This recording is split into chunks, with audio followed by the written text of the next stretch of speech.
Hello, everyone, and welcome back to another chapter of Experiencer Interviews. And today we've got a very special show for you guys. We have Paul Gingras coming to us from the U.S. Paul's a Canadian who's been living in the U.S. since 1989, and she's decided to come up north to share some of her amazing experiences. So thank you so much for coming on. Thanks for having me. Now, like a few months ago, you did tell me some of your stories, and you explained to me that you've got these sort of memories of like a pre-birth type of memories. Could you get into that? Yes. So I have a pre-birth memory of being a timber wolf. And so the memory starts where I'm in this body, and it is an amazing feeling to be a wolf. The body sensation is so much better than a human body. The lung capacity while I was trotting along this road was effortless. My muscles were effortlessly working. This trotting was so easy. Like if I jog in this life in this body, it's very strenuous. And in this body, it was just everything, the breathing, the air, the ease with which I moved was just fantastic. I was strong. And then I come upon this car, and I'm running behind this car, and there's a driver and a passenger, and I exit my wolf body and move into the passenger. And then I move back into my body, and then I move back into the passenger as if I'm exploring this passenger. And I move back into my body, and then I move over to the side of the car, and the passenger looks at me, and I go back into the passenger, and then I go back into my body. And then I move to the front of the car, and I do the same thing again, and the passenger is looking at me. And then I just kind of skip off into the woods. So I told this to my mother one day. My mother and I went out to breakfast, and I hadn't always talked freely about these types of experiences, but I decided that I would tell her about this. And so I tell her over breakfast this whole story, and her jaw drops, because she says, that happened. She was the passenger. She said, when I was in 1950, this was in 1950, she would spend summers with her aunt at Carrier Bay. And they had gone to town to get some supplies, and they were going back. And on this dirt road, she said, I saw this big, beautiful timber wolf running on the side of the car. And then she said the wolf ran to the front of the car and looked right at me, straight at me. And she said, my mother said, my aunt said, oh, wow, look at that. She goes, I'm going to try to hit it with my car. You have to realize this is 1950. And she wanted a trophy. And my mother screamed in the car, no, no, no. She didn't want my aunt to hit this wolf with the car. And then, but she said the wolf just, kind of skipped off into the woods. And I would have been born 15 years after that. And at that time, my mother was maybe 10 years old, or 8 to 10 years old. So it would make sense if you think in this physical time, that the wolf might have expired, at the age of 18 or 20, And so, but who knows? There's no proof what this might have been about, but that was a memory. And the memory of being a wolf is just fabulous. This physical feeling feels so good compared to a human body. So the next event pertaining to this subject, I think, was in when I was about 2 years old.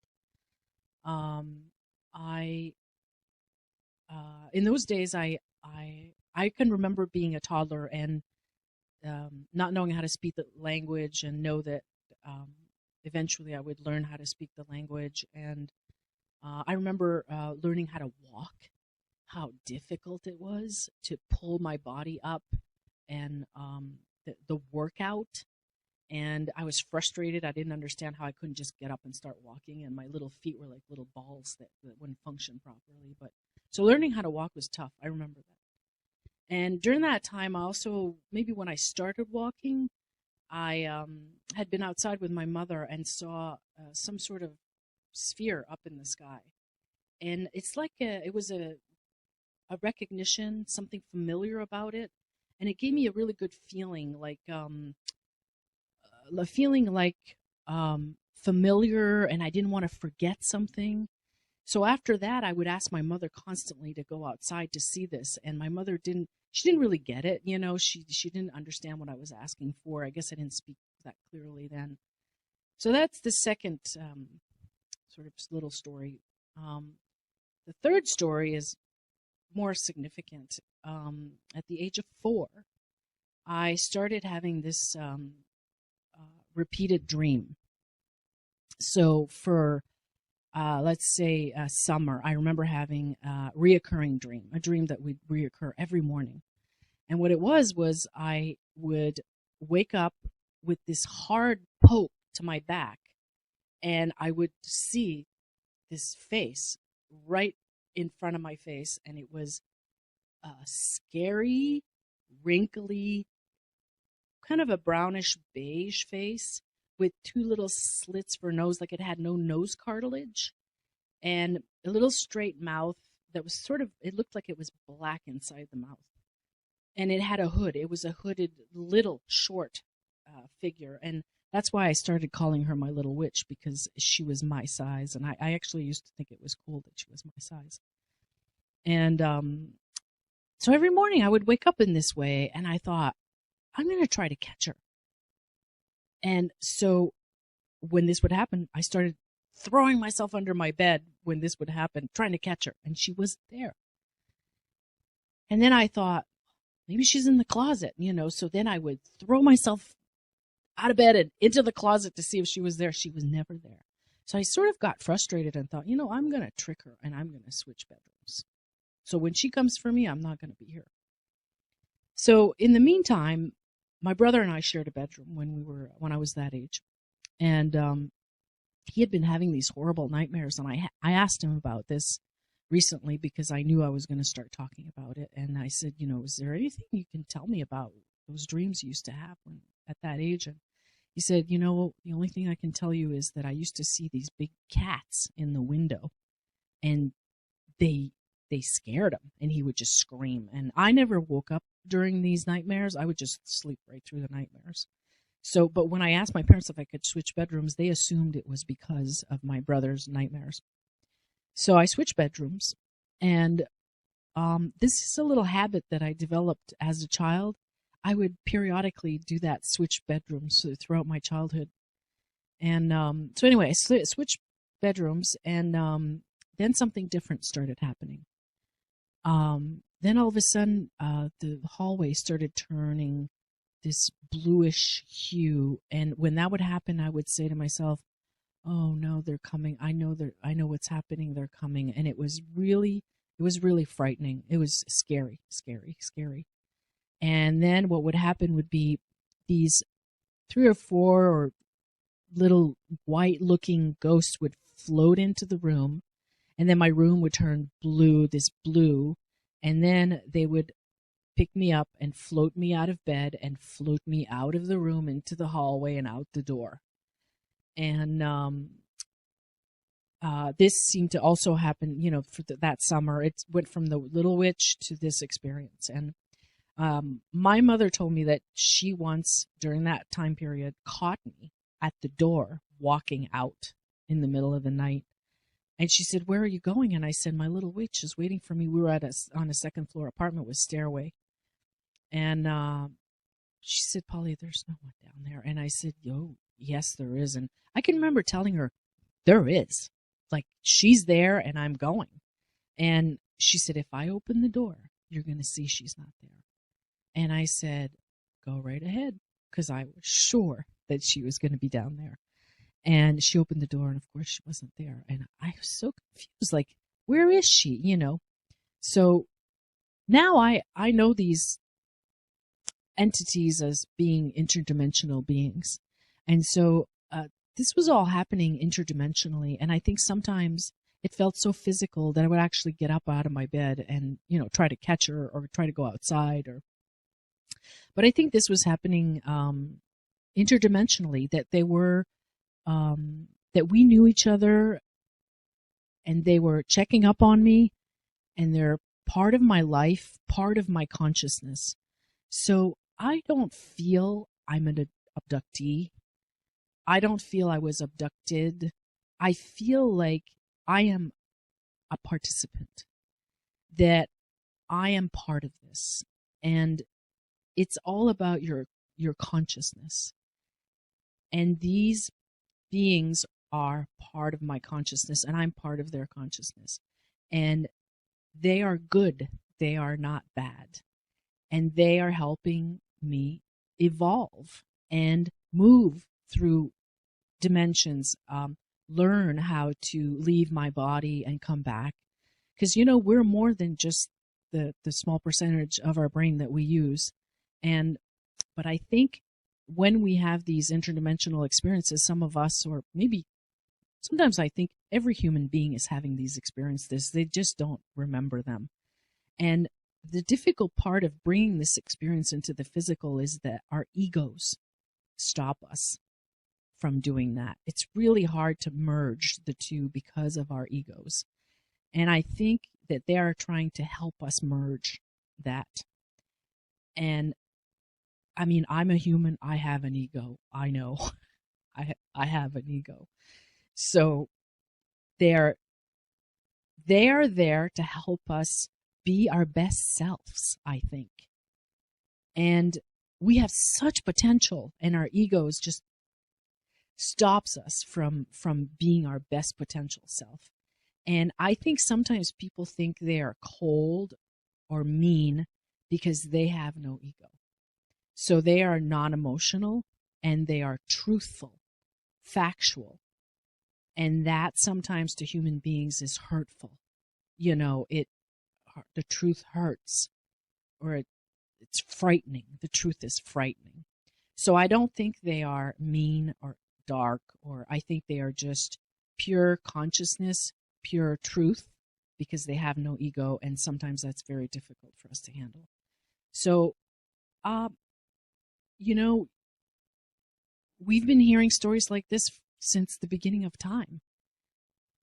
And I can remember looking at old paintings and religious paintings and seeing, spaceships in the sky and going, isn't anybody talking about this? Like, does anybody see that there? So I think these stories have been around forever. And for some reason, we stopped talking about it for a while. And now we're starting to talk about it again. So, Paul, can you tell us if anything of importance happened to you after your Little Witch episode? Did anything happen between, like in your early adulthood, or as when you were a teen?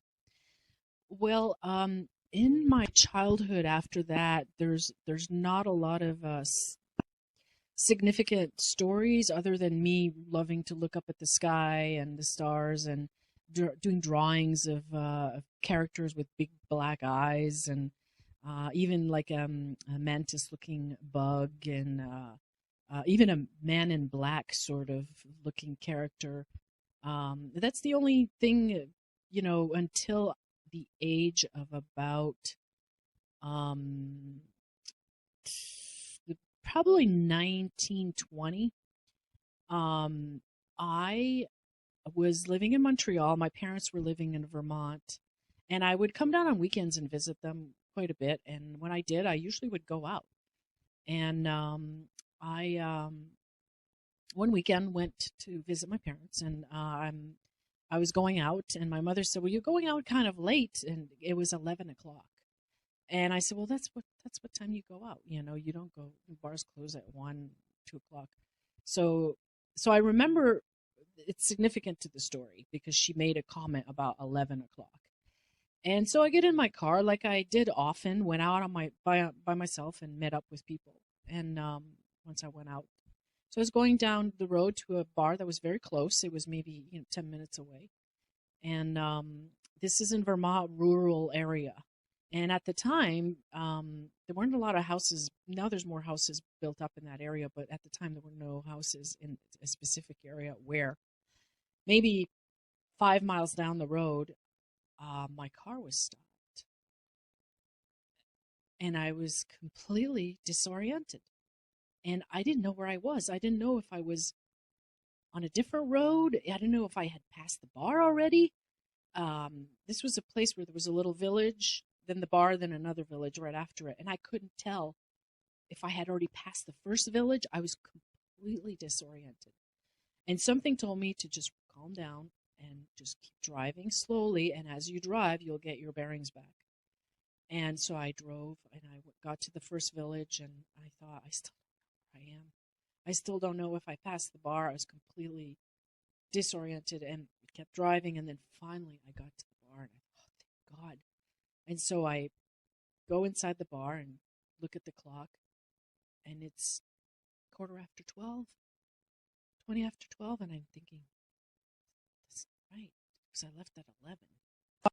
So I went up to the bar and I asked the bartender, is that clock right? Is that time right? And the bartender said, yes, that time is right. And again, I was really confused. Like, that's not possible. And I was just pressure in my brain. Like, I don't understand, it's not possible that it's this time. And then I see someone that I know, a friend of mine. So I go over and I start talking with him. And then I hadn't been there 10, 15 minutes. I said, let's get out of here. I said, let's go swimming. Let's go to the swimming hole and go swimming.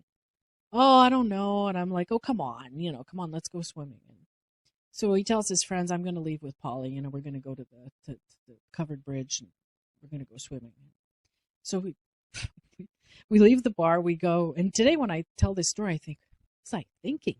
And we get to the covered bridge, go through, and there's a big cornfield, and get to the water, and then all of a sudden, first thing I know, him and I are laying on the beach side by side, just laying on the beach looking straight up, and then all these cars are pulling in to where we are, and there's a ton of cars. So the bar closed and all the friends came over to join us. And I said, how could we not have heard all these cars pull in? And then he got up, I got up, he went with his friends, I got back in my car and I went home. And so again, there was more missing time because the bar closed at 1:30, 2 o'clock, I'm not sure, but more missing time. And I was really surprised that, it's in the country, you're going to hear and see all these cars and all these lights before they get to where you are. So that was another, moment. And I had never been hypnotized, but I would really like to be hypnotized and fill in those blanks someday. Like, this is one story that I would like to fill in those blanks. So then I ended up moving to Vermont. And one of the places I lived in Vermont was this second floor apartment in a Victorian house in the village. And one night, I should say, I woke up in the middle of the night. And in my bedroom, I had a window in front of my bed and a window to the left of my bed and to the right of my bed. And I woke up with this flashing light in my face. And I put my head up and I thought, oh, it's a jerk flashing his high beams in my window. And then I woke up more and I thought, it's not possible. I'm on a second floor. I'm in the backyard. I'm not in the front. It's not a car. What is it? So I got up and I went and looked in the window and I couldn't see out the window. It was so bright. I couldn't even see out the window. And I went over to the window to the right and I couldn't see out that window. And I was so excited. I thought, this is amazing. This is really special. It's a special experience. And I'd had a lot of special intuitive things and unusual things happen in my life. So I was welcoming this experience and didn't associate it with anything in particular, because I didn't know about anything about interdimensional beings or alien abductions or that kind of thing. I'd heard on probably Unsolved Mysteries some sort of alien abduction story, but it was vague and I wasn't interested in the subject. I wasn't drawn towards that subject. So, I didn't have that in my head when this light was coming into my bedroom. And felt good. And I said, well, is it good or is it bad? So I thought, well, let me check on the cats. If the cats are relaxed, then, probably everything is okay. And I check on my cats and in the other room, and they're totally relaxed and napping and nothing's wrong. And I thought, okay, everything is good. Everything's fine. So the apartment was really cold. It was a Victorian, not insulated. It was winter. And so I thought, I'm going to go sit in bed and cover up and wait and see what happens. I'm so excited about this light. And the light, the bedroom was like daylight, like full on daylight. And it was like 2:30 in the morning. It was like noon, really, really light in my bedroom. And I just thought, I'm going to sit here and wait for as long as it takes until I see what happens. And then all of a sudden, first thing I know, I woke up the next morning. And I get up and there's leaves and twigs in my bed, like I had rolled around on the ground outside, and thought, what the heck is this? And I just had a flash of alien abduction in my head, and I went, like, just, no. Like, to me, that wasn't even possible, in those days. So then I ended up moving out of that apartment because it was too cold. And in the meantime, my parents had lived in the country, and they had bought some property next to their property. And someone had built a log house there just to sell. They built it just to sell it. And my parents thought, well, they wanted to buy the property next to theirs and maybe rent the log house to seasonal people, skiers and cyclists. But then when I ended up looking for an apartment, they said, why don't you move into the log house? And I said, oh, sure, I will, So when I moved into that log house, that's when everything was quite intense. And I continued to see these lights. Like, I would just kind of wake up and see a light coming in and think, oh, here they are, and it was fun for me. It was like a fun experience, and then I would just fall back asleep. That's all I could remember. And then I would get up at night and I would go look up at the stars, and I would always see these little lights that would like erratically move around, in the sky. And every single night, if I'd get up to go to the bathroom, I'd look out and there they were, these little lights. And one night I did the same thing, got up, started looking at the little lights, and then I turned around to leave, and I went, just one more look. And when I did that, I saw about 9 balls of light up in the sky, far away, over the scenery, the landscape. And they all lit up one by one, and they formed this sort of shape. And then till they were all lit, and then I could see them sort of hovering, swaying, and then boop, they all went out. And I thought, what was that? What was that? And then I one day I went out looking for books with my mother. My mother liked to read a lot, and she was looking for books, and we went out looking for books. And she was looking. I was kind of waiting around for her. And up on the shelf, there's this book, and I look, and it's the face of my little witch. And I thought, this is my little witch. And so I walk over and I pick up the book, and Communion. And I thought, Communion, that's kind of an unusual title. I wonder what it is. And because this is my little witch. It looks just like my little witch. I turn it, and I see that it's about a real story, real life events of a man who says that he's been abducted by aliens, is I think the way they worded it on the back of the book in those days. And I had to get the book. I was excited to read it, and I was also afraid because my little witch was my own personal little experience, my own. I'd always had this memory. I never, this was a memory. This was not suddenly I remembered. It was always there. And suddenly there's this experience in a book. So I couldn't wait to read it, and I started reading it, and it really was disturbing. It because I wasn't ready for it. I hadn't seen, like, now there's so much information on TV now and YouTube and everywhere. And but in those days there was zero. Okay, not for me anyway. I didn't have cable TV. I didn't have cable TV. I barely watched any TV. I didn't know what was going on as far as that stuff was concerned. And so when I read that book, what it did is it broke down my concept of my reality. And first of all, I had moved from the city of Montreal to a very rural little place in the country. That was a big shock, of culture shock, and language also, my French language to English language. And I was going to school. I had a temporary school visa at the time, I think, and I was working across the border in Canada, going back and forth. So I wasn't stable in my life then, and then I hadn't begun my life yet. I wasn't stable in my life. I wasn't grounded, and my whole reality collapses. The way I thought the world is completely collapsed. This little experience that I had at 4 years old is this. What am I going to do with this? It was very, very difficult. I felt like I couldn't continue living in this world, like getting up, going to work, coming home, doing the grind. I thought, now that I know what I know, I have to live here. I have to live here amongst people that have no idea what's going on.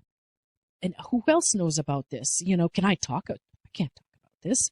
So for years, I've had this not being able to talk about this at all. So do you guess do you believe that we're living a sort of double life? Yes, absolutely. I have two lives. Now I feel they're merging more because I can actually speak about it, but definitely a double life. Absolutely. And that was what made it really difficult, because I thought, now I have to go to school, learn. I have this in my head, and I have to learn and take tests and go work, and people they're being silly and being what's important now that I know this? What is important in the world now that I know this? Now that I know that all the little drawings I did, all the thoughts that I had, all the light in my bedroom, if I had known when that light came into my bedroom what I know now, whoa, I wouldn't be like, oh, this is great. I'd be terrified. So it's a good thing I didn't know at the time.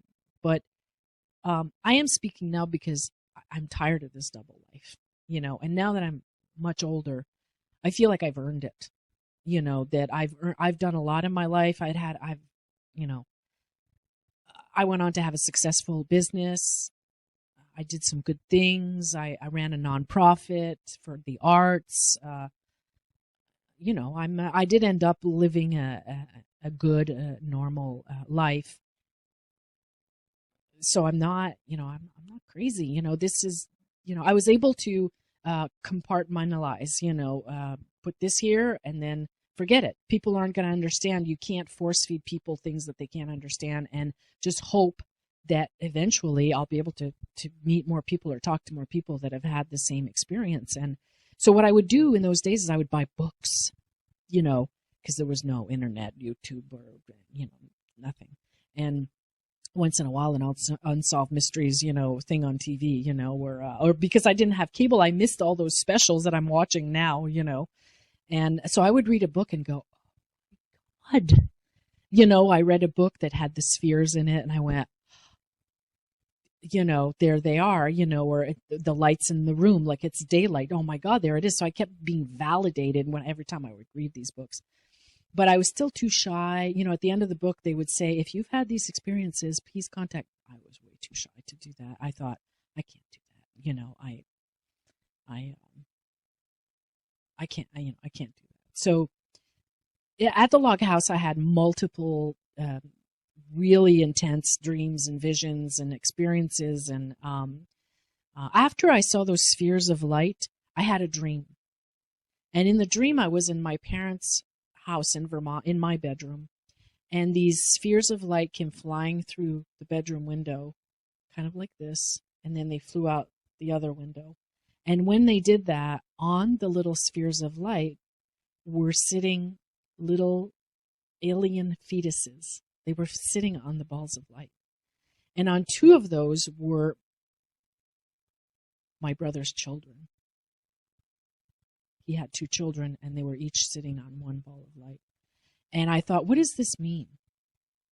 What are they trying to show me? You know, these are my brother's children, and are the rest my children? You know, I don't know what it means. I still don't know what it means, you know, but that's the dream I had after I saw those balls of light. Then I was dating a young man, and he came pick me up at the log house, and we were heading to town. And while we're heading to town, I see something in the sky, and I'm like, pull over. And he's like annoyed, you know, what? You know, we're heading somewhere, a party or something. And I said, pull over. I see something. And so he pulls over, and he didn't even get out of the car at first. And I'm looking at this thing. Still today, I try to figure out how big it was and how low it was. My boyfriend now is a pilot, and I try to ask him, how many feet is this? Like how many, because like helicopters can only fly so low, same with planes. And over our house right now, we have pretty large helicopters that fly by regularly. It must be a path. And when they fly by low, he'll say, this is the lowest they can fly. This is the law, you know, that they can't fly any lower than that. And when I look up at those, they're big helicopters, like the big ones.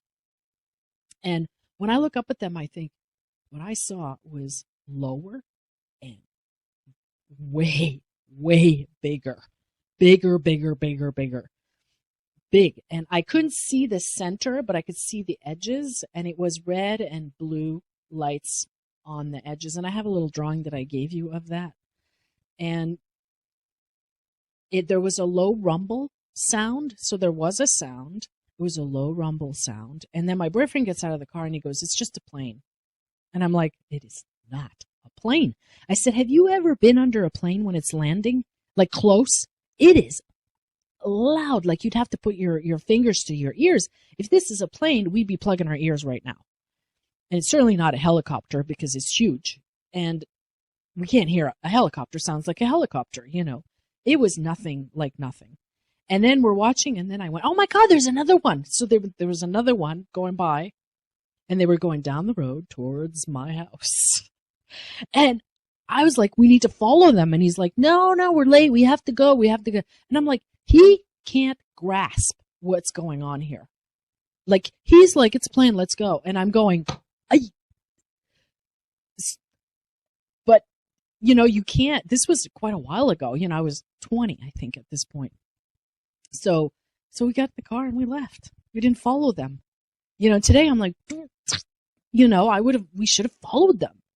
So that was pretty significant. I haven't seen anything that big since. That's the only time. I would love to see something now, but I have not seen anything that big since. I've seen lights, the squiggly lights I haven't seen any more spheres of light either, but I continue to have experiences though.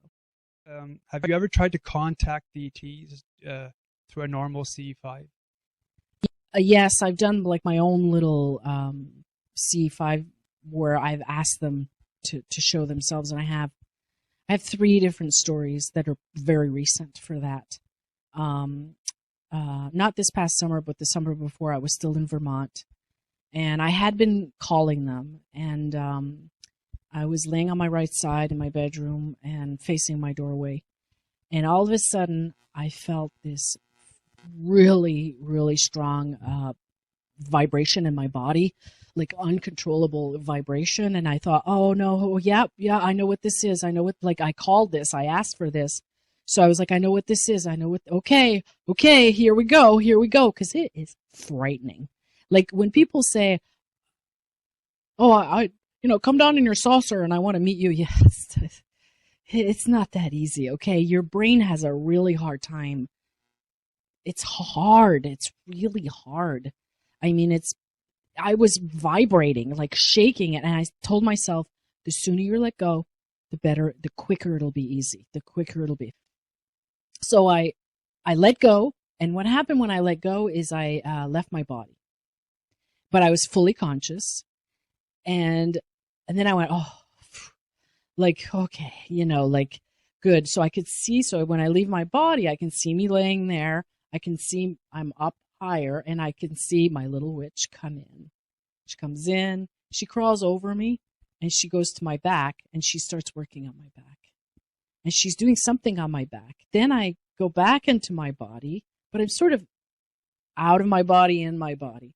And she's doing something, she's working on me. And the feeling I get is that that I'm hers. That's the feeling I get is, I'm hers. She's responsible for me, and she's stopping by for a maintenance. That's the feeling I get. And I get the feeling that she's been to other people that night before me, and after me, she's going to go to other people that she's responsible for, I felt like hers, like I belonged to her. And she was doing her duty. She was very focused, like, this is what I'm doing, and I'm here to do it. And I knew what she was doing. I can't tell you now what she was doing, but I knew what she was doing. I knew the procedure. And at one point I went, ugh. And she went, are you okay? And like telepathically. And I said, yeah, just keep doing it. I'll be fine. Just keep going. And then at one point I said, can I look at you? And she said, you can handle it. You can look at me, and so I turned my head, but I think it's still my out of body, that turned my head. And then she kind of went like this, and then she squinted her eyes. Like, she can't smile. She's unable to smile, so she's kind of squinted her eyes. And I think that's the end of the experience. But I felt a lot of love and family, connection, that she's part of me. I'm part of her, not a separateness, a connectedness. And the next day, I know I could look on my calendar and tell you it was maybe July 11th. It was a Thursday, because we had an art reception that night, and I went to every single monthly art receptions on Thursday night, and came home from work, changed, was going to my reception, and when I drove through this park, there was this little white dove in the park that was so out of place. And I thought that was sort of a little message, like, I'm real. That was real. That was real. That was not real. It was real. That's what the dove felt like to me, that it was real. And then I headed out to the reception. How did you determine the gender that the gray had? Feels that way. When I was little, it felt like a female. And I've heard that often people have the opposite. The men have females and the women have males connected to them. But to me, it always felt female. And it still felt female. And the next experience, you know what? Let me skip back before that.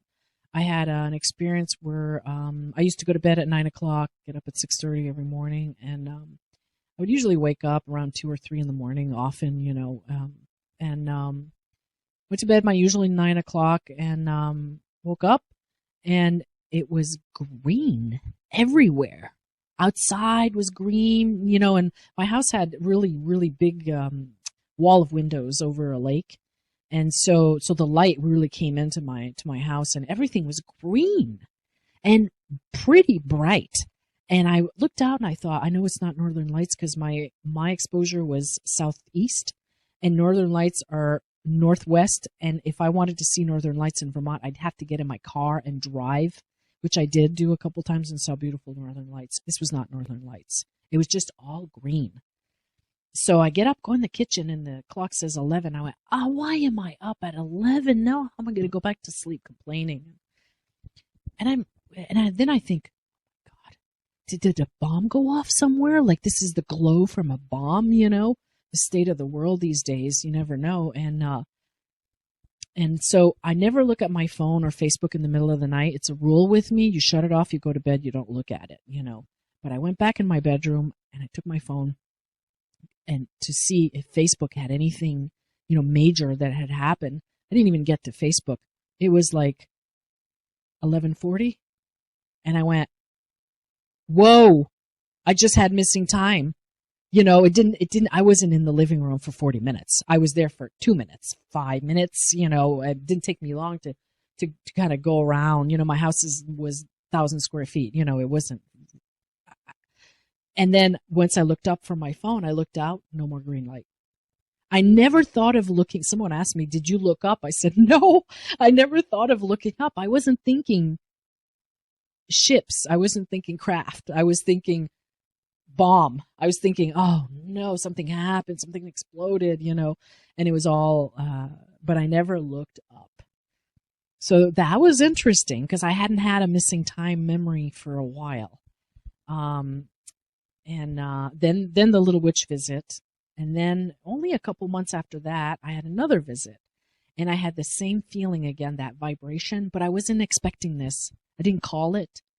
And so it was more difficult to let go. I was really resistant because I was like, I'm so afraid. Like, I don't want to. I'm too afraid. And then I finally did let go and exited my body. And when you exit, it's so calm. It's so perfect. And I have to remember that, when that happens, like, remember, let go of control. And as soon as you do, it'll all be good, So, I did. And then this time it was three little gray looking, not my little witch, 3 little grays. They're not really gray. They're kind of beigey looking. And, then a taller beigey looking, and the taller one sort of was ethereal. I had this long veil-y, but it made me think that it was part of her, like wings, not like a robe, more like, to me it looked like a robe because I don't know anything different, but it feels like it was an extension of her body, this long flowing, and again the room was all bluish and lit, and I was above my body watching all this. And they were all, the little ones were really excited. And the tall one too, they were like excited to meet me. They got to meet me. Like they weren't allowed to meet me before, and this time they got to meet me. So that was also a very positive, loving experience. And remembered it in the morning and thought, oh, that was so good.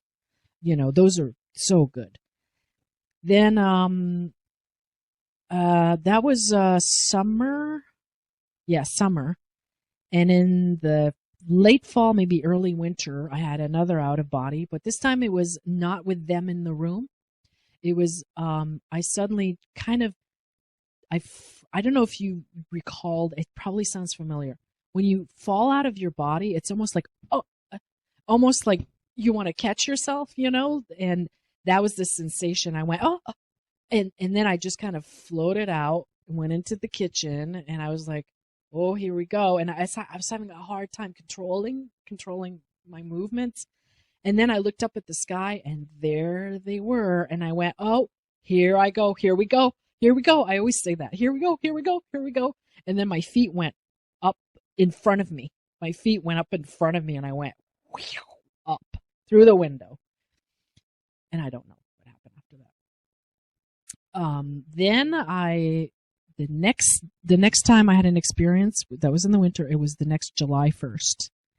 I went to a different state, New York State, to visit my new boyfriend, and I was about to move here in August. So he said, you got to come back one more time before you move here. And I said, all right. So I went for July 1st weekend, and we were outside having a fire, and he's also an experiencer, and that's why he's my boyfriend, because I can talk to him about all this stuff, which I've never been able to do before. So we were sitting outside the fire looking up at the stars because we're always looking for something. And July 1st last year, not this year, the year before. And so 2000.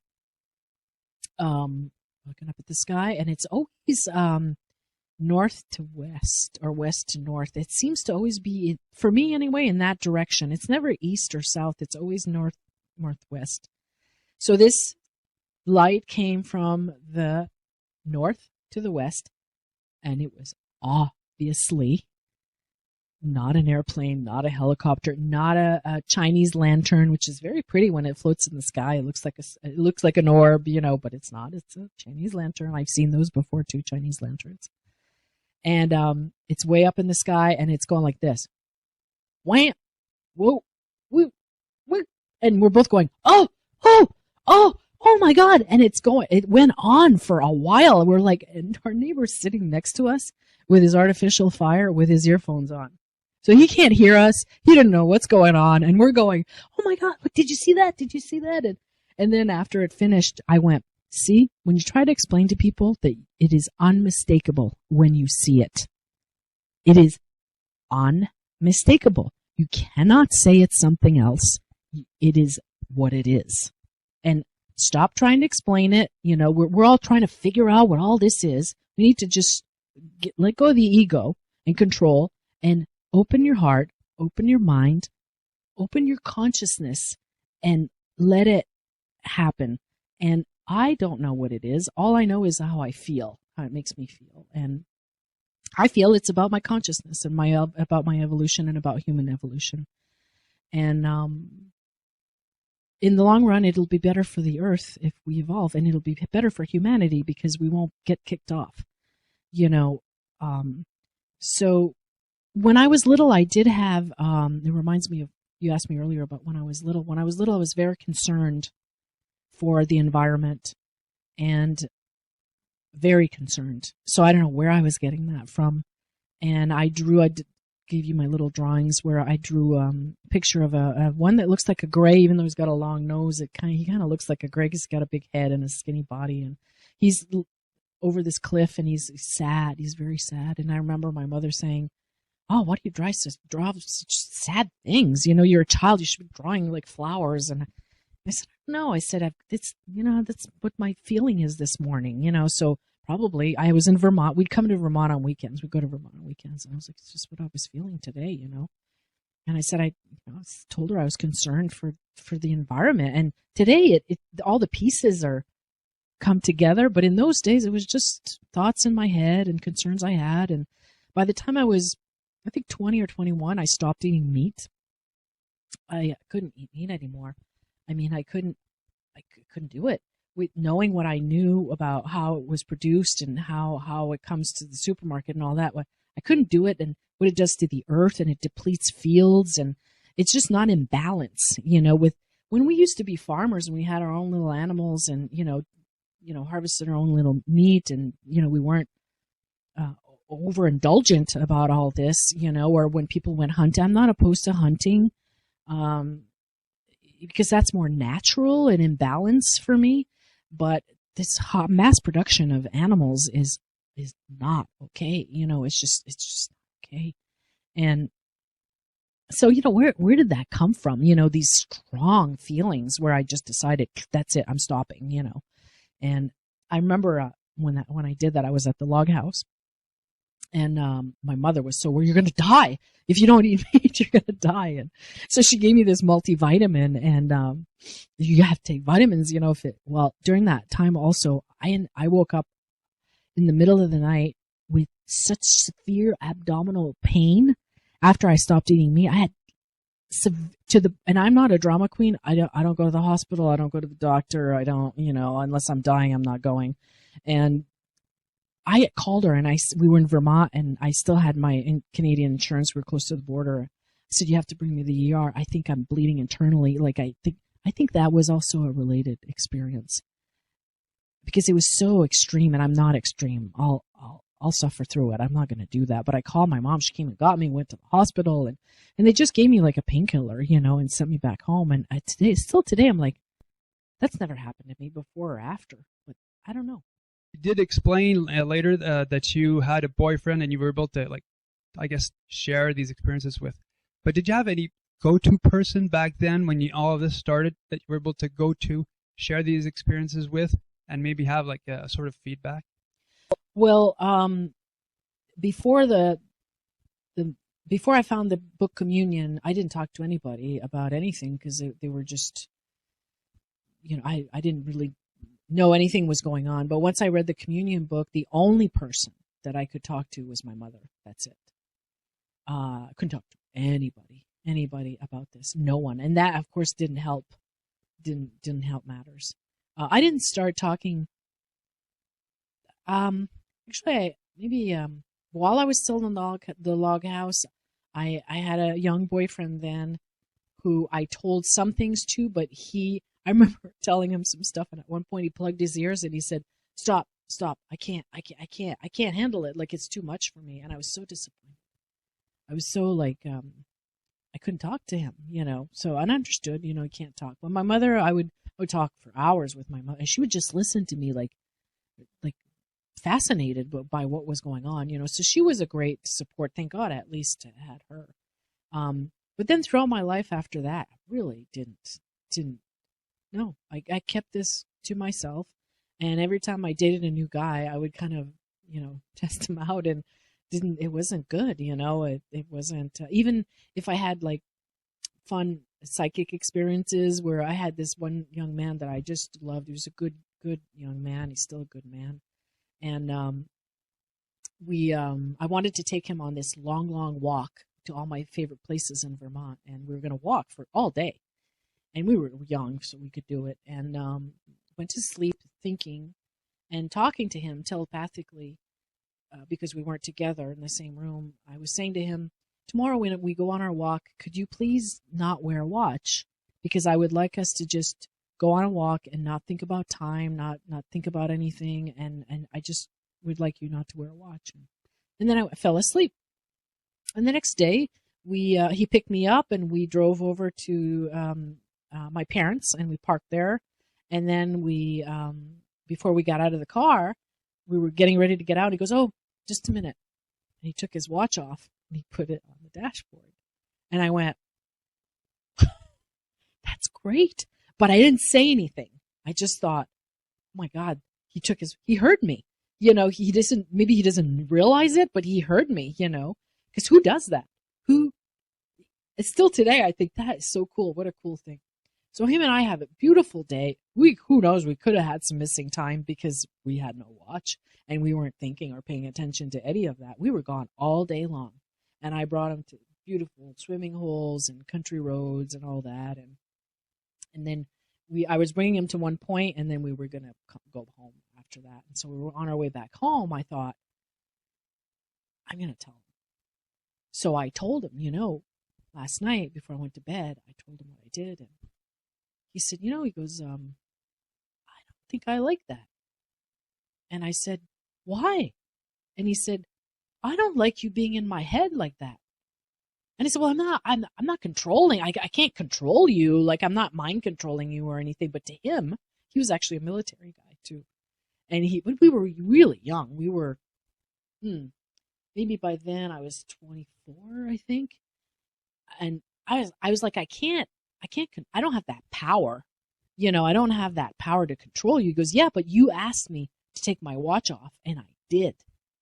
He did not like it. And I was so sad. I was like, he's not seeing the side that I'm seeing.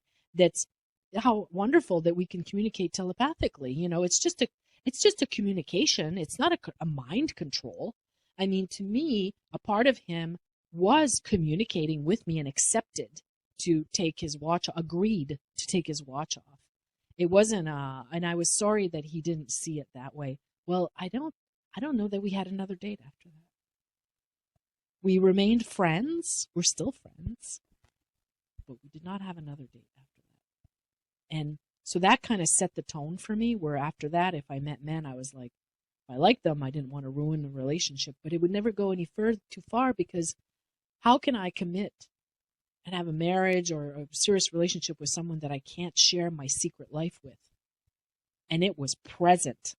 It wasn't, it was my life. It was a part of my life. It wasn't something that happened before. It was now, always me, my life, the other part of my life. And if I'm going to share my life with someone, I have to be able to share that, so I never had a strong, most people cannot, I had dated one guy who was open to the psychic thing. And because I used to do psychic readings, I did psychic readings for a while because I needed money.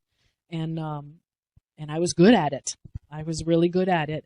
But I stopped because I didn't want people's energy and my energy, and I had to dive into people's energy to see what was going on.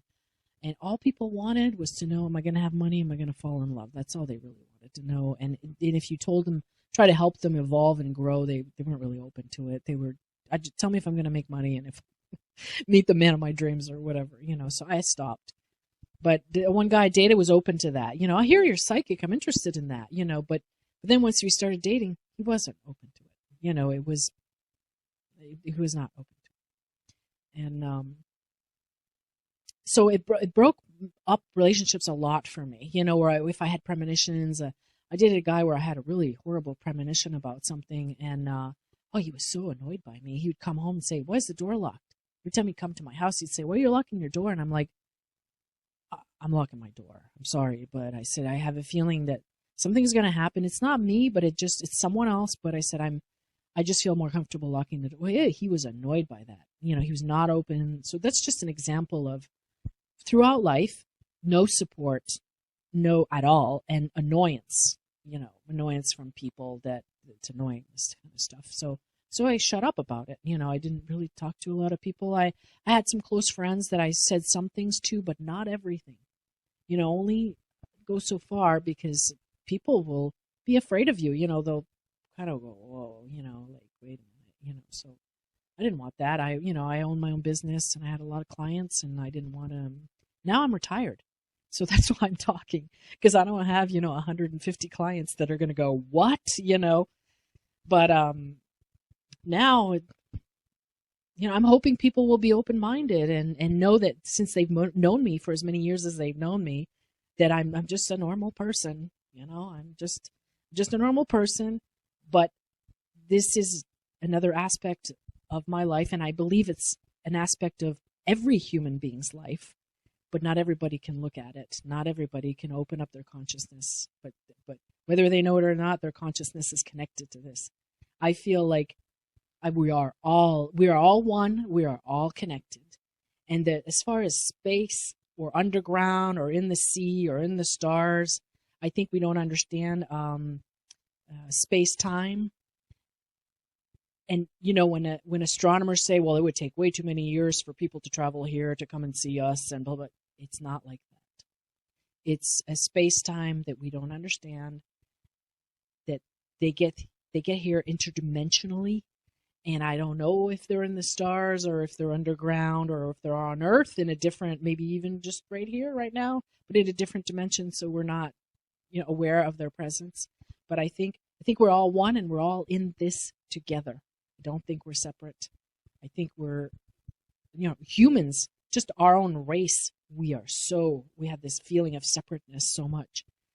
Well, not only do I think all humans are one, but along with all these interdimensional beings and other existence, we are all one. All the whole universe and universes, and we are all one.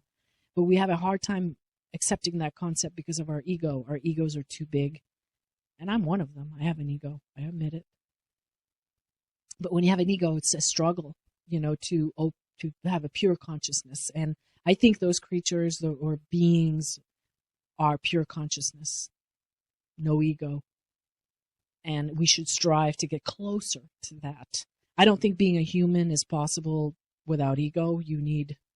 But maybe we'll get better at it. Maybe our egos will reduce so we can be more productive with the way we do things and more in harmony.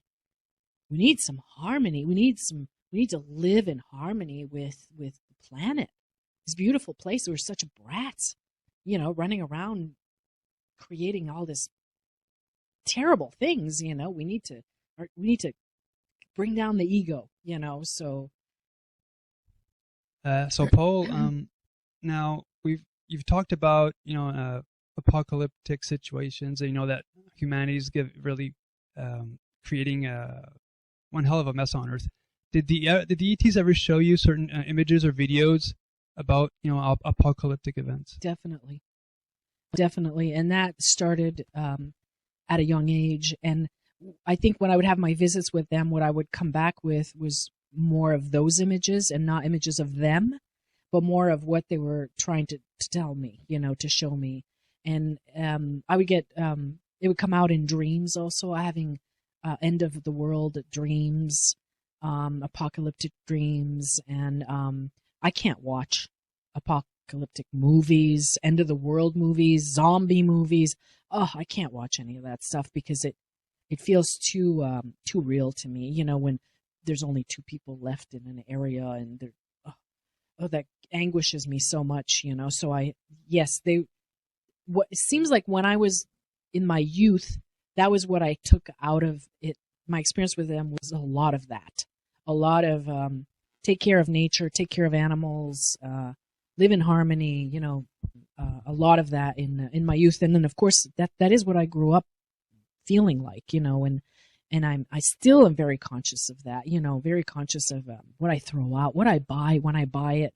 You know, what am I buying? How am I going to get rid of this? You know, and it's always tormenting me. You know, that I wish that producers would create, and they do. They're getting there slowly. You know, where I buy these coffee pods now that are completely compostable. You know, I'm like, oh, you know, good. You know, you don't have to keep throwing. Every time I throw something out, I feel so bad. I feel like I'm contributing to this. I'm part of this. I'm not exempt. Yeah, I'm part of the problem. You know, so yes, of course yes, a lot, because I feel responsible. I feel responsible, you know, and I think that comes from them. But you know, I want to say that I feel hopeful. You know, when you watch the news every night, they only tell you this much of what's going on in the world, and it's all drama. They don't tell you all the rest of the great things that are happening. You know, great scientific things that are being discovered, and young kids. You know, this young kid that discovered how to clean up the ocean, you know, of plastics. And I wish the news was, you know, 98% of that and 2% of the drama and the violence and the, you know, I really wish that they're trying. They're doing like a little spot at the end of the news, you know, a good positive spot, you know, but when I refuse to watch the news sometimes. I watch to see what's going on in the world, but I refuse to be force-fed that, because that's not what's going on. You know, go out, go in the woods, go take a walk. That's what's going on. That's the reality. Go into nature. Go commune with nature. And so now communion makes sense to me, that title. And for years in Vermont, now since I've been in New York, I'm in a new place. I don't have my little habit anymore, but for over 20 years in Vermont, every single day after work, I would take my dog and go pick up other people's dogs and go walk 3 miles in nature with the dogs off leash, because it was a place where I could let the dogs run. And I needed that. I would tell people, that's my church. That's my reconnect. You know, I'm done work. I'm done with all the buzzing, and I go home, change, take the dogs, go and walk, and then get a perspective on things again. What is real, and what's real is being out in nature with the bugs and the animals and the trees, and that's real. That's the truth. That's the truth. And every day I had to do this every day. Imagine people that live in apartments and concrete and, you know, never get to commune with what is real, what is the truth, you know. Have you ever seen shadow beings? Because, you know, that's a theme that tends to come back a lot when it comes to experiencers. They do see shadow people. So have you seen something similar? Is that a negative thing? For some. Yeah. No. I mean, look, I'm searching in my head and I can't recall anything like that. Earlier off camera, we were talking about ghosts and things, and I don't welcome ghost, poltergeist, dark sort of experiences. I don't welcome that. But talking about that, I want to talk about, it brings me to another really important part that I want to talk about. So, I have had multiple, like when I was in the log house, I would dream in a way where I was conscious of being in bed, conscious of being in a void, and conscious of being in another place.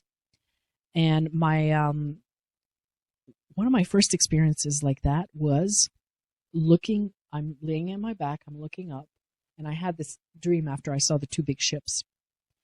And in the sky, there's these triangles, and they're all coming together as one, and they form one, a unity. And in the center, there's a black hole. And I dreamt this after I saw the two big ships. And I was conscious of being in my bed, in the center, and in this place. And while they were showing me this, I knew what it meant. And it was important to humanity, this oneness and this all these triangles coming. And some of the triangles were like an obsidian black, smooth black. And some of the triangles were shiny silver. And then the center was like a black hole. And I drew it as best as I could. I don't think it's accurate, but I got up the next morning and I drew it down. And now we know these geometric shapes more because we talk about crop circles a lot. And this was a long time ago. This was 80s, you know. And so the next 3-dimension dream that I had that was pretty significant was I'm in my bed, I'm in this void, and then I'm in this place, and it's a beach, and I'm floating. I'm not touching anything.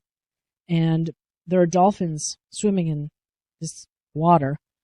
And I'm asking them telepathically, where am I? Where's this place? You know, it's not the earth. It's I can't touch anything. And the dolphins are trying to explain to me. They're saying, what I could gather is they said, don't try to understand because it's beyond your comprehension.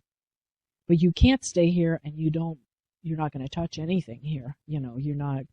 So I wasn't in the physical, that I think is what they were trying to explain to me. And they also said to me, and I heard this saying later in a song, but I thought it and dreamt it before this song came out because someone might hear this and say, oh, I know that. I heard that in a song. But I heard this way before that song. And what the dolphins were saying to me is that they were dreaming me. I was the dream. I wasn't dreaming them. They were dreaming me. And I was trying to understand. And then they said, don't try to understand because it's beyond your comprehension. Then I started having these three-dimension dreams where I had a friend whose mother, I grew up with this really close friend, little, and I knew her mother very well. And her mother had a tragic car accident. She died suddenly. And she lived a pretty intense life. She was an intense personality. And I'm in the bed, I'm in the middle blackness. This time I don't go above it. I stay in that dark void. And I had become aware of her, my mom's friend who's passed. And all of a sudden she becomes aware of me. And she starts saying telepathically, but in a panic, oh my God, I've been stuck here. I'm stuck. I've been stuck here. I don't know how to get out. Help me get out. Help me get out. And so sort of metaphorically, I start to reach for her. And something pulls me back. So it made me feel like someone brought me there to show me something. And they pull me back and they tell me telepathically, you can help her, but you can't go where she is, but you can help her so you can communicate. So I pull back and I communicate with her, and I'm communicating, change your mind. You haven't changed your thought process. Like, you need to change your mind. And once you change what you're thinking about, you'll move. And that's all I had a chance to tell her was that. I never told my friend about this. Then another similar situation is I went to an art show. I was participating in an art show, and this young woman came in with 2 little children, and the little boy was running around. He was maybe 3 years old, and the little girl was maybe 10 years old, and she came over to me and told me she was going to be an actress when she was, oh, wow. I was just sitting there with my artwork, and she's chatting. So I met them long enough to know who they were, and I think maybe a week later or 2 weeks later, I had a dream about them. And I dreamt that I was with them in a house, and the little boy suddenly turned into a ball of light. And he was completely happy. And he was bouncing around in this ball of light. He had become this ball of light. And then the little girl turned into this ball of light, and she was not happy. She had things to do, and she was not happy. And I was there sort of ushering them. And then that's it. I wake up, and I'm like, that's an interesting dream. Go to work that morning, walk in and somebody said, "Oh, did you hear the sad news?" And I said, "No. What happened?" And she said, "Well, such and such woman from such and such village tucked her kids in bed, left the wood stove on, went out to the bar, and while she was out at the bar, the wood stove caught fire and the kids perished. They died in the fire." I was pulled, and I met these kids once, and I was pulled to them. And I think this is connected to the whole interdimensional experience, because that's why sometimes I say I move interdimensionally. That was more than a dream. So I have another story to give you a time reference. Give me a time reference. The puzzle pieces come together for me. I have another story. It's similar. This time it's not helping someone who's passed. It's someone who's alive. So I'm in my kitchen, and dinner time, early dinner time. I'm cooking dinner mindlessly, chopping stuff. And in the other room, there's a TV on.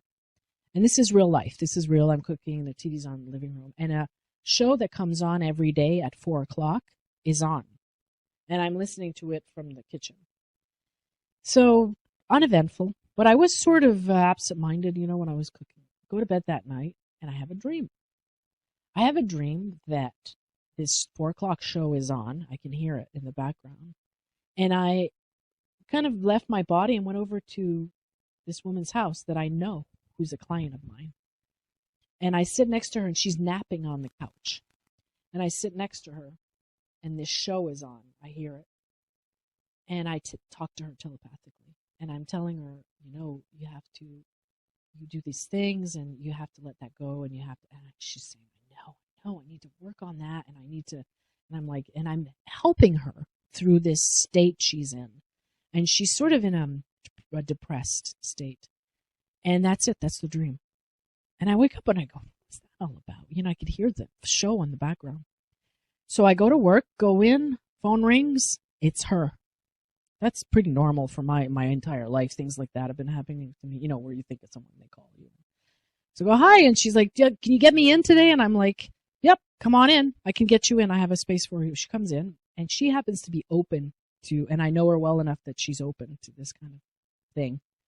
So she sits down, and I said, so I want to talk to you about something. I said, I know you're open to these kinds of things. And I said, yesterday afternoon at 4 o'clock, did you lay down for a nap because you were spent, like your energy was spent because you were feeling really low?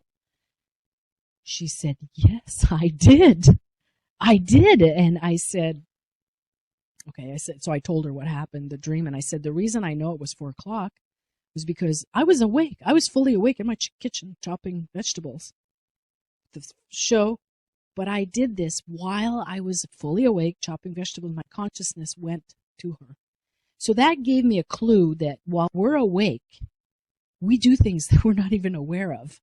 Personally, anyway, because I've had more than one clue about this. And when I dream, it's like the dream tells me this is what happened yesterday at this time. And it's physical proof because the show was on, so the show was the physical proof that this happened. And then me talking to the client and saying, So there's a lot of other interdimensional groups out there that really want to connect this connection with consciousness more than craft. They want to say, forget about the craft. That's not as important as the consciousness part of it. So that I'm thinking, well, you're kind of right, because I feel like all this is really tied in. And another story I have about this is someone who died that I helped. I was supposed to go to a party in the afternoon, quite far from my house, maybe 50 minutes, an hour from my house, with some friends in the country. And I wasn't leaving for a couple hours, and I thought, I have to lay down. I have to lay down. I need to take a nap. And so I had plenty of time, so I laid down. I took a nap. And then I got up, refreshed, and got ready and went and got to my friends. And, oh, my God, they said there was a real tragedy today right in front of the house. There was an ATV that got hit by a car, or two ATVs, and 2 are in intensive care. 1 died. And really? I said, what time? And it was when I was napping. So I was so pulled there that I couldn't even stay awake. I had to lay down. So now when I feel like that, I feel like, okay, I'm being pulled towards something I don't have enough energy to be awake and do that, you know.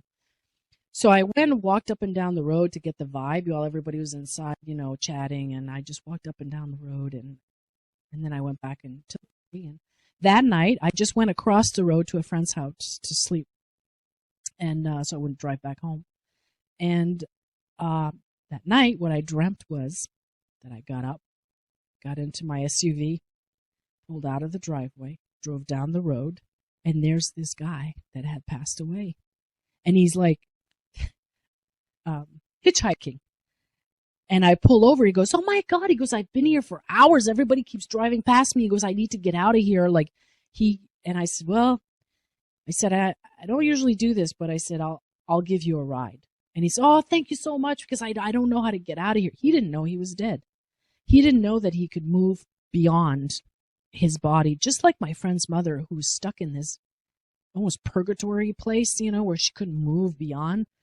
This guy couldn't move beyond, and that, I think, are a lot of ghosts. They don't know they don't have a body anymore. Their consciousness is there, and not realizing that they can move beyond. And in ancient civilizations, they taught people how to die. That was part of the culture, to teach people how to die. Now we don't talk about death. We don't teach people how to die.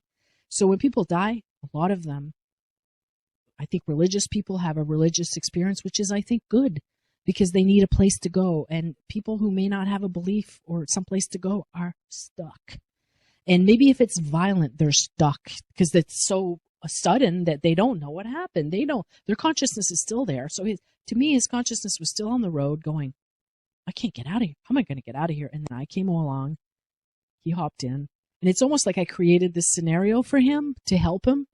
And we hopped in. He hopped in. We drove. And then we got to this scenario of a highway entrance. And I said, okay. I said, I can't go any further. You have to get out. And he said, it's okay. I know where I'm going. And I said, see you later. Then he left. I woke up and I went, oh my God. Like, I'm doing this. Like, I'm not in control of this. Like, but you know what? It's not about control. It's not about me going, I am going to save the day. It's a consciousness connection. We're one. We're connected. So I am naturally pulled to this. I'm not controlling anything. There's no control. There's no such thing. Let go of control. The sooner you get let go of control in these experiences, the better it's going to be. The more open your heart will be. So I really wanted to touch on that part of it that doesn't show little grays or crafts, or that it is a part of this. And I think the little grays and the little mantis or mantid or all these, they all know about this. And they're trying to help us help ourselves and help each other. You know, there is no separateness. And these things continue to happen, where the only time I get a clue is when I have a dream about it, or a physical, just one last story of the same, similar. A friend of mine picked me up to go meet some friends for lunch, and I was absent the whole time. I had a hard time conversing. And that day, my mother was having an operation, a major operation. And she wasn't supposed to get it till the night or something, and this was afternoon, so I wasn't thinking that she was on the table at that point. And but I was completely and throughout my life, now I know what I was doing, but throughout my life I've been like that, where I'm just silent. And people have said, you know, when I was younger, I remember other kids saying, well, does your friend talk? And I would say, well, if I have something important to say, I'll talk, you know, and I still do that, where I'm present, but right now I'm present, I'm talking. But so I was not present during lunch. I was not there. But everyone was blah, blah, blah, blah, blah, blah, blah, blah, blah, blah, blah. So it didn't matter. I was able to sit there. No one questioned me. And we left lunch. My friend was driving, and I sat, and then she dragged me to Costco, and we were in Costco, and I'm still feeling the same way, and I'm starting to get tired. And then we get back in the car, we're driving home, and all of a sudden I'm like, oh, it's done. It's over. I'm back. I feel it. I'm back. Oh, I feel so much better. I get home. I call my dad. Oh, your mom went into surgery earlier. They were ready for her, so she went into surgery earlier. And really, so she was in surgery while I was doing all that. Went to see her at the hospital, and she was fully awake. She goes, "Oh, Polly," she goes, "a doctor came in and said, 'Boy, you gave me a scare.' She goes, 'I almost lost you on the operating table.' She goes, 'Apparently I almost died.'" And at the time, she had AFib, and they didn't know it. They put her under anesthesia without knowing she had AFib. So she could have died. So I believe that I was there with her. So, those things they're all important. They're a human experience. That is a human experience. That is not we need to accept and recognize that this is who we are. This is who we are. Stop living the blindfold and open your eyes, open your heart. Stop trying to control. Try to control your ego. Control your ego. That's what you should try to control, your ego. And things will happen to you. Things will start to. If I meet a new friend, I'll say your life is going to start changing because you influence without saying anything. You influence. Things start to. My boyfriend and I, we talk to each other we'll talk to each other, and then the text we'll text each other exactly at the same time, or I said, who needs texting? We can talk to each other, So we need to develop that. I think that's where we're supposed to head, and we need to start now, and feel connected, feel the connectedness to nature, to observe nature, their imbalance, their pure, truthful consciousness, animals, insects. They are not manipulators. They don't have egos. They don't punish you for being gone at work all day. They are pure consciousness. Learn from them. I love animals. And learn from nature. Immerse yourself in nature. Just start with that. We can't quiet our mind. It's hard to quiet your mind, but to concentrate on your breathing, even if you can't quiet your mind, and try to connect and forget about all the noise. All the noise. That's not. It's not the truth. Now, you've talked about the whole ghost aspect of being an experiencer, but did you have any paranormal stuff happening at your flat, at your apartment, like opening and closing of drawers and weird sounds and things flying? The only time I had something like that happen was when my very good friend, who I was real close to, as he was going through terminal cancer, and I spent a lot of time with him, helping him through that. And when he passed, I had some of those experiences that I'm sure was him. I had a battery clock stop, so it wasn't even an electric clock. It stopped at I don't remember now, but it was a significant time, and then it started back up again. The battery stopped working, then it worked. Then I had these little semi-precious stones on my glass coffee table that I would just kind of randomly throw on the table. And I woke up one morning and they were in a perfect spiral. That was beautiful and unbelievable. I was like, that is just incredible. I was talking about him to someone on the phone. I walked into the kitchen and the light over the sink blew. Pow! Blew. And I knew that was him. It was too coincidental. He does that a lot. He's my only ghost that does that a lot. I was pretty close to him and his family. We bonded over all of this horrible experience, this tragic experience. And when I was still in Vermont, they would periodically show up without announcement, at my door. And one day, who came? Oh, one day his sister-in-law showed up, and her husband, my friend's brother, had passed of a heart attack. She showed up unexpectedly, and I was chatting with her, and I was like, come in. And she's like, no, I don't have time. I'll stay out. Come in. And my friend who passed away, his sister painted a painting of my dog for me, an oil painting. She was a very good oil painter. And I had it hanging in a hallway. And I said, all right, well, we chatted on the deck. And then finally, when she left, I came back in, and the painting was on the floor. And I thought it was both of them. So it's a bit positive sort of things like that have happened. I've dreamt of my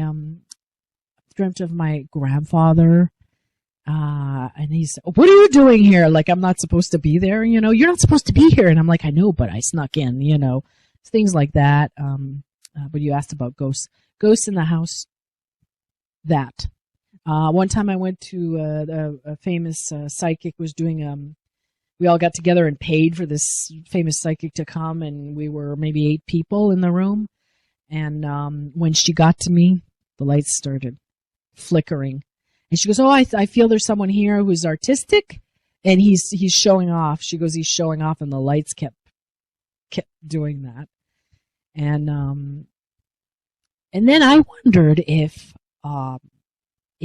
I haunt places. That's just crossed my mind before, because I go back to where I used to live a lot, and I'm in the house, like I'm thinking, God, I hope I'm not disturbing anybody. Like, I hope I'm not scaring anyone, or they're seeing me, or I'm making, I hope I'm not, I mean, you saw how I move energy. I make lights go on and off when I come into a place. You know, when I would visit my boyfriend in New York before I moved to New York, when I would arrive at his place, he would still be at work, and I would arrive all in a huff, you know, with my baggages, and because it was far, a long drive, and whenever I would arrive and walk into the kitchen, and bang, all the lights would go out, and the microwave would start to beep, and the clock and I'd say, oh, sorry, honey, you know, when I walked in, all the clocks went out, and what? Every time I got there, it would do that. I just got to my mother's up north here to visit. When I got here, it was a long, really difficult trip. And I got here, and after I sat down, the lights went click off, and then came back on. She goes, oh, wonder why that happened. And I said, that's because I'm here. So when my energy is really like agitated, I have to calm down, because I'll do things like I'm sorry about all the equipment failure. So I can't wear a watch. When I was younger, the watches never worked on me, and yeah, so that's the only ghost thing that I can, if I feel a ghost, like my boyfriend, he seems to draw that to him. And when I moved in, I said, you know what, we can't have, I don't like that kind of energy. So I said, if anything comes in here, they're out. And, I've had a couple dreams since I've been there where I wake up and I look and I see something and I chase them out. Like, I'm like, you need to get out. And I'm chasing like these things out of the house. And I said, well, I got rid of that one, you know. So that's a ghost thing, possibly, you know, but, I don't like to think about ghosts. I don't like it. Like, I don't want to encourage it, you know, but if I'm drawn to someone who needs help going on to the next place, or, you know, I do that. But as far as lingering, you know, like these shows that people have died violently and they're still lingering in the place, and I don't like that. You know, I don't like that. I don't want to invite that, you know. I don't want to invite anything like that. If somebody needs help, I'm happy to help, but I don't want to invite. This is another interesting. Before I started helping my friend with his cancer and just being there as a support, I had this man, a soldier, and it was 3. It was a tall man with a beard and long hair, kind of like a Viking-ish. Another tall, like 7 feet people.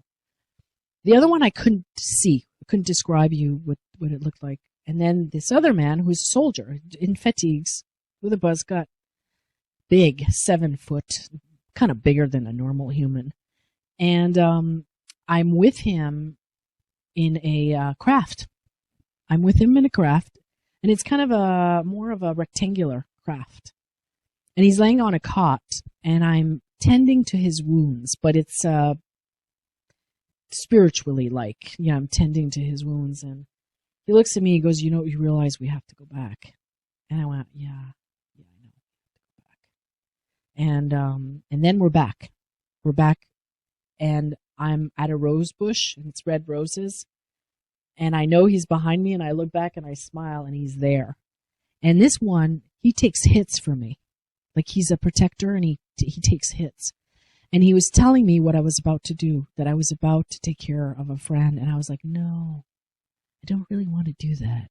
Like, and I didn't know who it was. And I was like, no, I don't want it. And he's like, it's kind of part of your agreement. You know, you're going to be doing this. And I'm like, and then it happened. Then I found out that this friend of mine had cancer. I called him. He was, you know, barricading himself in his house. Nobody could get in. And anyway, I ended up being the one to get in and help him through this whole, you know, process. And these three I would dream about. So I don't know if they're ghosts. I don't know what they are, you know, and and we were in a craft, me and this soldier guy. And when I would walk my dogs, people would ask me, aren't you afraid to walk, you know, alone? And I was like, I'm not afraid. In the city, you should be afraid. There's a lot of people around. But in the woods, there's no one around, you know, you're safe in the woods, you know. And I always felt like they would walk with me, like they were with me. And one day I ran into this two women and a very small child that barely could talk. And the child saw me and looked way above my head and kept saying, man, man. And he was backing up. And the women were like, no, it's okay. It's a lady. It's okay. And I was going, oh my God, he can see them, because he was pointing above my head, like they were all behind me, you know? And in those days when I was feeling these three, I would, I started doing Reiki in those days. And I would walk thinking about Reiki and thinking, you know, I wonder what kind of, you know, how can I open up to, you know. And I thought, you know, it'd be fun to find a 4-leaf clover, because I've never found one before. So then I looked down, and there is a big, fat 4-leaf clover. Oh, my God. But because I was so excited, and I thought, well, if I keep finding them, I'm not going to be as excited, you know. And then it was ridiculous. I mean, I found hundreds and hundreds of 4-leaf clovers, and 5- and 6-leaf clovers even. And the first clover I found, I went home, opened up my Reiki book, and to the page I opened it up randomly to, it said, meet your Reiki guide. And I went, oh, so this is an exercise. So then I thought, well, what's this exercise about? And I'm getting bored. What's this exercise about? And the answer was, the exercise is shift your consciousness to see in a different way.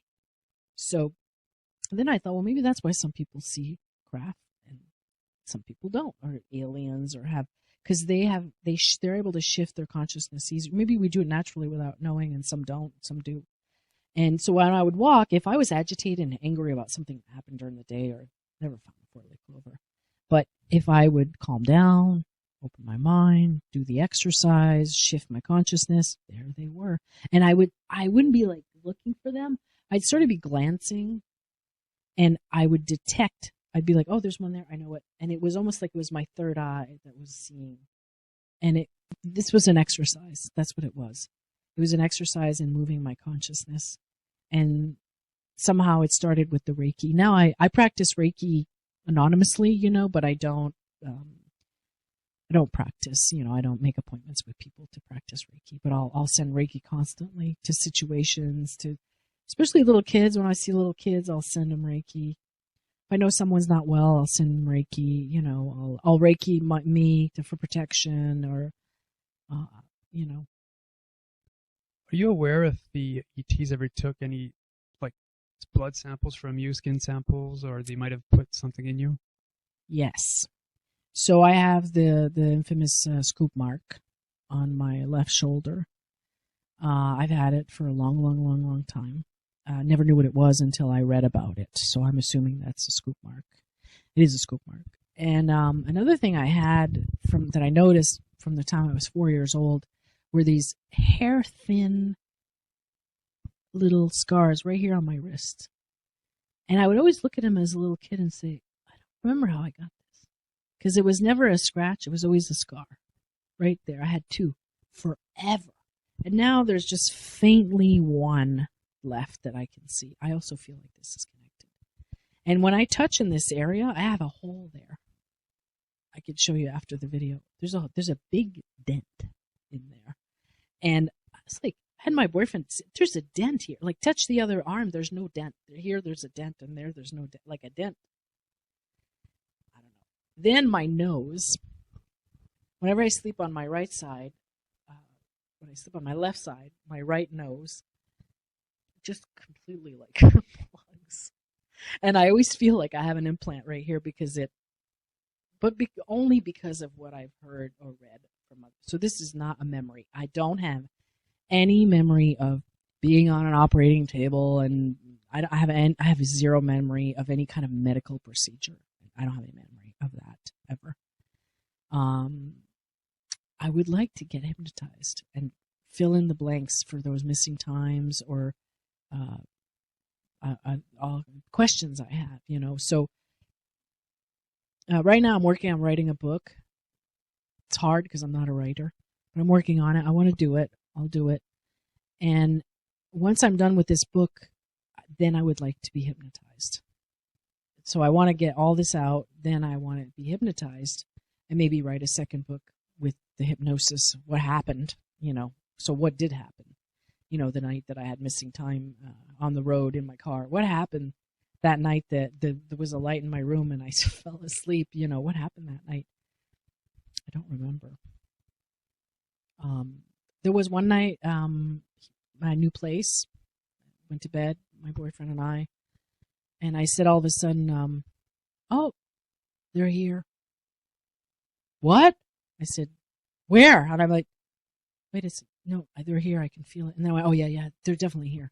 It's just a feeling. I know it. They're here. And I said, I feel like they're the left corner of what, can you see them? And I said, no, I know they're there. I can't see them with my eyes, but I know they're there. They're right there in the corner of the room. I think there's 3 of them.